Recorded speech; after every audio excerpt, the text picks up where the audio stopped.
Halo, senang sekali berjumpa kembali dengan Anda. Saya Heris Penuh Arif dari Forum News Network nih. Ini ada kabar yang cukup menarik, tapi spekulasi. Tapi menurut saya biasanya kan di Indonesia ini dimulai dengan rumor, spekulasi, dan kemudian jadi kebenaran. Ini teman Anda nih katanya mau jadi menteri nih, Bung Rocky. Ya, Pak Adri. Memang secara electoral politics kabinet itu kan sudah dibagi habis. Pada partai. Jadi jatah Gerindra memang mesti dipenuhi lagi itu kan, lepas dari soal moral di dalamnya. Kalau maksimalnya mestinya Fadlizon terlarang pergi ke istana karena Prabowo juga mau mengundurkan diri, kan mestinya begitu jalan pikirannya kan. Kalau political ethics yang dibikin mestinya Fadlizon mengemukakan ke pers, wah saya tidak mungkin karena saya berpikir juga bahwa ketua umum saya akan mengundurkan diri. Tapi itu di sana di Hongaria yang begituan tuh. Jadi sebetulnya publik menginginkan supaya Prabowo mengundurkan diri, kan jalan pikirannya begitu sekarang. Tetapi karena pragmatisme maka mesti digantikan dari Gerindra. Ya kalau itu yang terjadi ya memang Fadlizon yang paling pas gitu kan, itu dari segi keahlian, dari segi pengetahuan tentang etika kabinet.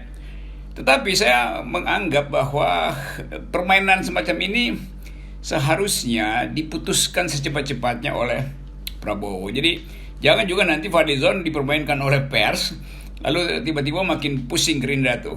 Atau Jokowi mungkin juga menganggap, jangan Fadlizon yang dikirim Gerindra itu terlalu liar. Kalau Fadlizon di kabinet bisa dia merambah ke semua bidang. Itu kecemasan Jokowi mungkin. Tapi Jokowi nggak bisa ucapkan itu karena dia juga lagi menunggu sinyal dari Prabowo. Jadi itulah, karena waktu tak terpenuhi, kecepatan isu publik jauh lebih liar daripada keputusan Gerindra. Itu akibatnya sekarang tuh. Jadi spekulasi tadi, betul, semua hidup dalam spekulasi. Gitu, Hersu. Tapi saya membayangkan seru juga kalau ada seorang Fadlizon di kabinet gitu, terus kemudian dia di bawah koordinasi Luhut Panjaitan, itu kan pasti sedap itu, Bung Rocky. Setahu saya kenal Fadlizon udah berabad-abad, itu wataknya itu nggak bisa ditundukkan. Jadi dia bisa jadi liar, dia bisa ikut-ikutan nanti ngatur-ngatur KSP segala macam. Bagus juga, saya juga senang ada variasi baru, ada dinamika baru dalam di kabinet kalau Fadlizon masuk tuh. Ya pasti Luhut nggak mampu untuk mengendalikan Fadlizon. Karena soal ini soal watak dan soal perangai. Saya kira itu soalnya tuh. Tapi oke, kita indifferent sebetulnya, dimasuk nggak masuk juga tunggu cicak bunyi aja nanti malam. Masuk tidak, masuk tidak. Yang lagi nunggu cicak sebenarnya bukan rakyat, tapi Pak Jokowi yang lagi nunggu cicak bunyi. Terima nggak ya, terima nggak. Ya, tapi sebagai sahabat yang kenal baik dengan Fadlizon, kan sebenarnya dari sisi kualitas maupun dari sisi moral, kalau dia yang masuk itu akan sangat bagus buat Gerindra ya. Bagaimanapun kan Gerindra sekarang ini memulihkan kepercayaan publik, dan harus orang-orang yang kredibel yang masuk di situ. Kalau masih orang-orang yang tidak cukup kredibel, ya akan sulit Gerindra untuk memulihkan nama baiknya. Pasti kalau soal kepentingan Gerindra, saya setuju Fadlizon masuk di situ untuk memulihkan nama Gerindra atau menegakkan ulang integritas Gerindra. Tapi selalu ada trade off. Begitu Fadlizon masuk, maka Golkar ketar-ketir, Nasdem ketar-ketir, karena bisa dirambah juga oleh Fadlizon kan isu-isu publik. Jadi bisa tiap hari tuh di kamera televisi cuma ada Prabowo, Fadlizon tuh. Karena nanti KSP juga cemburu nih.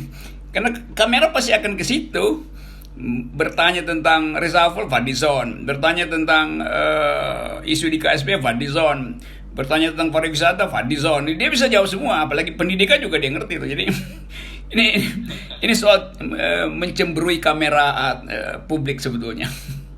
Nah, tadi kan Anda menyinggung soal lambatnya komunikasi publik ya, untuk memperbaiki. Jadi kerusakan yang sudah terjadi kan memang sangat terlambat sekali. Menurut Anda apa yang terjadi, mengapa begitu sangat terlambat? Itu saling kirim sinyal kan. Konsolidasi Gerindra itu nggak bisa cukup dengan keputusan Prabowo, karena Prabowo memutuskan, dia mesti dengar apa pendapat Ibu Mega sebetulnya. Diam-diam kan mesti ada pihak ketiga yang menghubungkan dengan Ibu Mega, bagaimana sebetulnya keinginan Ibu Mega. Kan ini menyangkut persiapan 2024. Jadi bagi Prabowo, kehadiran di kabinet itu adalah demi 2024, bukan soal teknis saja. Karena itu dia mesti berhitung terus. Demikian juga Ibu Mega. Mungkin Ibu Mega menganggap, waduh itu Gerindra bisa kehilangan konstituen dalam 1-2 bulan ke depan. Jadi Ibu Mega mungkin ingin disurvei dulu deh apakah Gerindra masih signifikan atau enggak sebagai partner itu. demikian demikian juga Gerindra berpikir ulang itu. Itulah sebabnya kalau politik diasuransikan pada transaksi-transaksi yang sukar dipertahankan, jadinya begini itu, waktu menggerogoti sementara publik makin lama menganggap ya udah memang kalau begitu watak Prabowo tidak bisa dipegang karena justru dalam keadaan perang waktu itu penting. Sebagai seorang strateg, menunda-nunda waktu artinya mengundang musuh untuk menyusun kekuatan lebih banyak. Kan itu logika tentara tuh.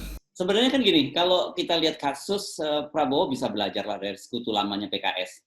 Kita ingatkan dulu PKS itu jargonnya bersih dan peduli gitu ya. Itu kan pada waktu kasus Lutfi Hasan, itu kan betul-betul menohok jantungnya PKS. Iya. Jika PKS bisa rebound. Dan Gerindra ini kan sama, Prabowo ini bahkan mau mengejar koruptor sampai Antartika gitu kan. Jadi ini sebenarnya sama-sama kena langsung ke jantung dari pertahanan Gerindra. Iya, mungkin akibatnya orang menganggap ya di Antartika nggak ada koruptor. Juga nggak ada lobster di Antartika. Ngapain ke Antartika? Lobster nggak ada membeku lobster di situ. jadi itu soalnya tuh. Antara moral untuk mempertahankan integritas partai itu membutuhkan reaksi cepat. Kalau menunda itu artinya ada pertimbangan-pertimbangan pragmatis. Maka kesimpulan orang kalau begitu Gerindra itu adalah partai yang pragmatis, bukan partai yang teguh pada pendiriannya tuh. Jadi sinyal-sinyal itu makin kuat di masyarakat.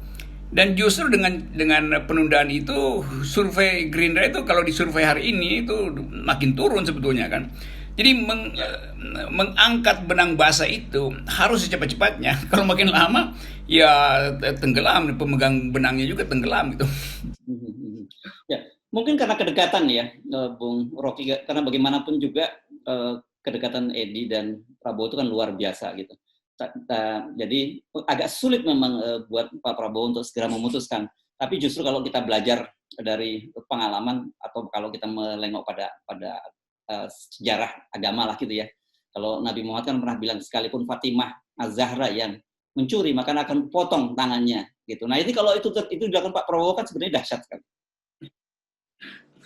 Orang ingat itu selalu bahwa Prabowo ingin secara otentik mempertahankan Gerindra dalam wajah yang tidak korupsi itu. Itu berarti seluruh pertimbangan pragmatis harusnya ditunda gitu. Kan itu intinya kan. Kalau Gerindra betul-betul ingin katakan bahwa kami mempelopori pemberantasan korupsi dari Hambalang sampai Antartika, itu artinya nggak boleh ada pertimbangan lain. Ya udah lakukan aja dalam menit pertama lakukan itu. Nanti diatur ulang setelah itu bagaimana cara menghadapi permainan politik istana. Tetapi headline-nya mesti ada dulu. Gerindra memberhentikan kadernya tuh. Itu betul-betul tiupan napas pertama yang mestinya diucapkan oleh Prabowo. Supaya pers itu, kamera itu setiap hari dalam 1 minggu ini akan terus ada di Hambalang untuk mengevaluasi bagaimana kejujuran Prabowo dalam mempertahankan integritas. Ya sekarang udah lukanya makin parah dan agak susah disembuhkan lagi tuh, kecuali memang betul-betul bermaksud mengamputasi. Ya, Anda benar karena dari statementnya Sekjen Ahmad Muzani kan kalau kita cermati dia hanya bicara bahwa dia sudah mundur dari Wakil Ketua Umum Gerindra dan diproses ke Dewan Pembina. Tapi tidak disebut apakah dia dipecat sebagai anggota Gerindra, itu tidak muncul sama sekali dalam statementnya Muzani kemarin. Gerindra itu lebih besar daripada Menteri Perikanan. Kan bisa diatasi dengan cara lain. Jadi harusnya dipecat gitu. Itu tanda etisnya begitu tuh. Nah, Pak Edi Prabowo mungkin banyak soal nanti di pengadilan dia buka sebetulnya. Ya itu soal pengadilan. Tetapi selalu ada yang disebut prinsip prima facie itu. Artinya apa yang pertama kali itu yang harus diunggulkan itu. Jadi yang terlihat pertama kali oleh publik adalah Gerindra ternyata partai koruptor. Lalu orang ingat, oh tapi kita percaya Prabowo akan lakukan tindakan drastis. Nah, tindakan drastis itu yang seharusnya prima facie. Itu yang harus intinya sebetulnya tuh. Dalam politik komunikasi publik yang terbuka itu nilainya itu lebih dari rebut suara di dapil. Sekali Prabowo ucapkan itu, dia akan dapat aplaus lebih banyak lagi. Apalagi kalau dia mengundurkan diri sebagai konsekuensinya. Saya mundur dari kabinet, itu lebih gila lagi tuh. Itu langsung elektabilitas Prabowo dan Gerindra naik. Luar biasa tuh. Ya, oke. Jadi sekarang ini balik lagi ke Fadlizon. Jadi saran Anda apa untuk Fadlizon, Bung Rocky? Saya anggap Fadlizon tahu etika politik. Dia dipilih oleh rakyat Bogor untuk mewakili suara rakyat Bogor di parlemen. Kan itu perjanjiannya kan, wakili kami di parlemen untuk apa? Untuk mengawasi pemerintah tuh. Sekarang kalau Fadlizon pindah dari pengawas ke pemain, dia mesti minta izin juga pada konstituennya. Dia bisa bikin survei pada konstituennya, saya minta izin untuk pindah dari parlemen ke kabinet misalnya. Kalau memang itu yang diperlukan, supaya juga ada etika. Kan nggak bisa Fadlizon memindahkan suara konstituennya dari parlemen ke kabinet kan. Dia dipilih sebagai anggota kabinet, sebagai anggota parlemen, bukan sebagai anggota kabinet. Jadi mesti ada mekanisme itu tuh, supaya Fadlizon dalam wawancara pertama dia bisa katakan, saya sudah minta izin pada konstituen saya di Bogor untuk menyeberangkan suara dari parlemen ke istana itu, dari Senayan ke istana, kan begitu etiknya itu.